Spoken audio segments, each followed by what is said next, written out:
they do their trip, where is the first aid locations if they need a medical aid, what are the hospitals at that vicinity. Is it really safe? I mean, along this trip, it was really safe for you to go, and there's nothing that is really harsh or slippery roads or anything like that? No, the roads, no. I mean, like the Zaydaniya, they were very challenging. I mean, to be honest with you, going and coming, covering 60 kilometers and total 120, it took us 7 hours.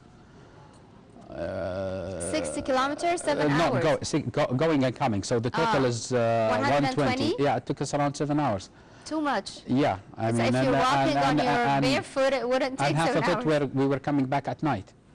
Also at the place we were maybe that's why you took long time. And you have some, you have rocks on the road. Exactly. And then you have the soft sand suddenly, and all this meant, we want to. Where's that picture? This is an Al Khurayba, and I told you these tombs are inside the mountain. I love this is Ramses the third, and there is actually another photo. This is just to show you the kind of terrain we were speaking about. This is here also are the rocks, and then the very suddenly you get sand. the soft sand actually, and this is. And this is just to show you also the dust that you get at the. Definitely. You get plenty of it, but it was fun actually. This is the three of us on the bikes. This is Captain Ahmed. This is Captain Anwar. And this is me with the coffee. Yep. And this is actually, I think this is inside one of the small cities, if I'm not mistaken. And this is in Madain Saleh. Okay. This picture.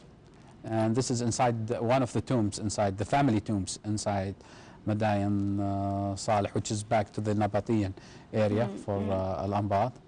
And this is actually, I think we are going out of Madain Saleh here.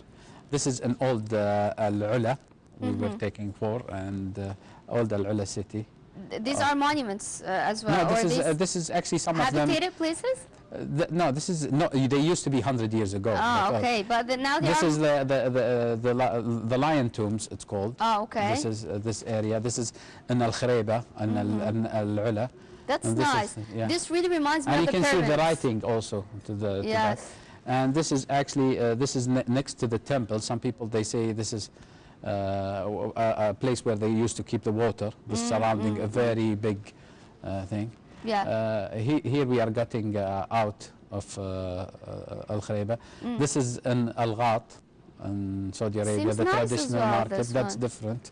Yeah. Yeah. I mean, this is actually goes very. This is near Riyadh, 240 kilometers. So easy to visit this place. Yeah, Al Ghat. Nice. Yeah, I would actually highly recommend everybody comes and visit Al Ghat plus Al Qasim. Actually, it's very. It's there. It's nice. Whether it's Al Majma'a, whether Al Ghat, whether it's Zilfi, whether Breda, Neza, Al Midnab, Al Qasim. This is very near from Riyadh. I mean, it depends between 200 kilometers all the way to 400. 400. Yeah. So it's actually a good for overnight. You've been part of the team who had the Arabian Desert Adventure. I want you to tell me, away from the places that you visited and the fun you had and all these things, is there a particular thing that you really came up with after this journey? Yeah. I feel like every time whenever we're having an exotic experience, there's something that you come up with. What did you come up with? Yeah, the real Saudi Arabia is not the cities, not Jeddah, Riyadh, or Dammam or Al Khobar. The real Saudi Arabia is the outside.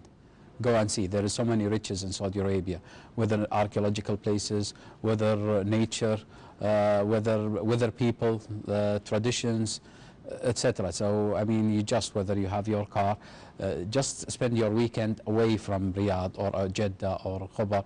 Plan somewhere to go to in Saudi Arabia. It's really worthwhile to do it. I mean, you don't have to be on a bike like we did.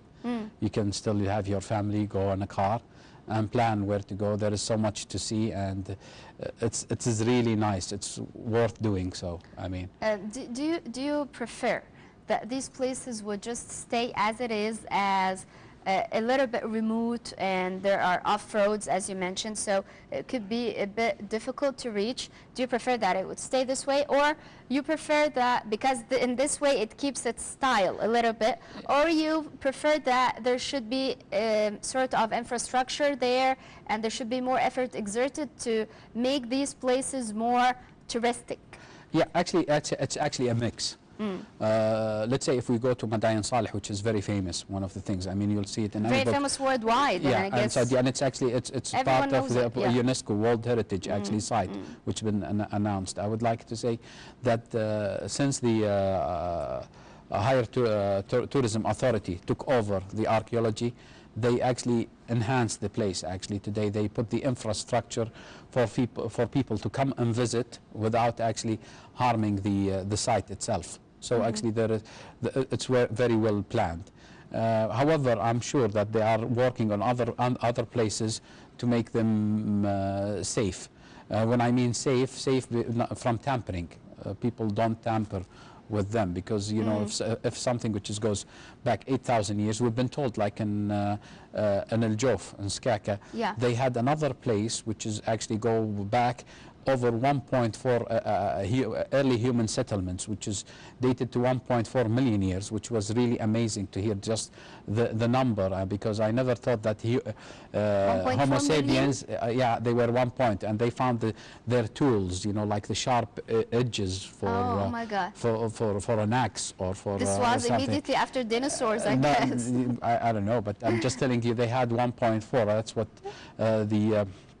the manager of the archaeological department in El Jof told us. So that's And, what really we this can is a call place, yeah. obsolete, We didn't, not yeah, really we didn't old. visit that site, but I'm just telling you, there is so much to discover in Saudi Arabia, and I think with the years there will be many. I mean, there is so many archaeological riches in this country.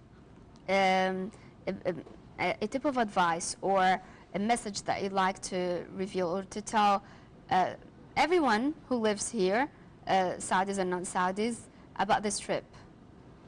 Well, it just, you know, we hope it inspire people just to go out and do something, you know, not be blinded. That's what I said. Just go and visit, plan your trip, and I think the tourism authority in Saudi Arabia, they have Plan this- your trip. Yeah, plan before you go. I mean, just plan where to go. I mean, because sometimes. And they should, yeah, I mean, they should put it or take it hard as you did, like a week and you visit all these places. No, it could be, as you mentioned, planned, so it could be cut down to Yeah. this time we're going to visit that place and then next time that place and so on, yeah. Yeah, I mean, because we were guided by constraints. Actually, if we wanted to give, to be fair to this trip, it should have been over a month, not Exactly, in not a a week. week, yeah. Not in a week. But it's also the time factor, which meant that we wake up from 5 o'clock in the morning till midnight, and we're having just 5 hours of sleep. I mean, you know, when kept all day for 1 week running like this, it's actually it added to the challenge of the trip itself. Yes, made it more exotic, I guess. That's very true. Yes. Yeah.